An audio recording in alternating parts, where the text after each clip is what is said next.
guys, ito na yung noodles natin. Nagagawin natin overload noodles. So guys, ito yung noodles natin. Ito yung tirang ulam natin. Then ito yung gulay. Ito yung piprito natin to. Prito na natin to. Ilagay natin yung noodles. Ilagay yung tirang ulam.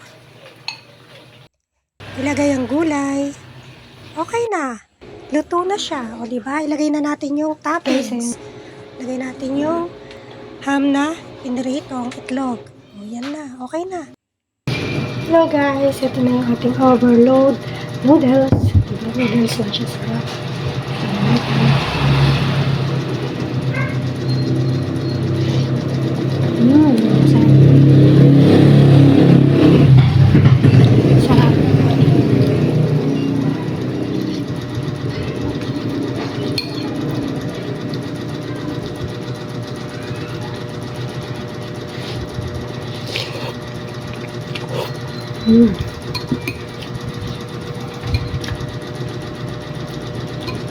Diba? Sarap na. Simpleng noodles. Mapapasarap pa natin.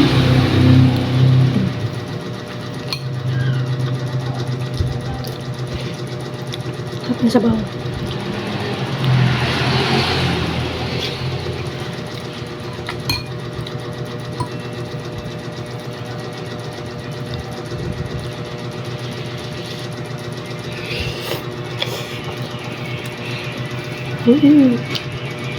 Mainit pero masarap. Kahit mainit, go na. Masarap. Ano?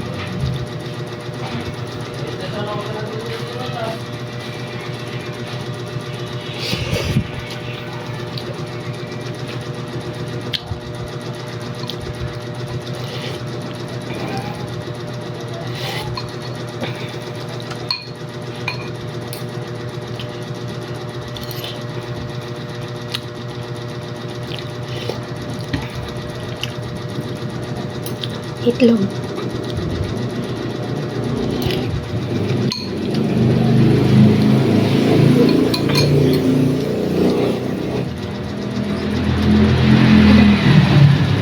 Napapasarap pa natin yung noodles.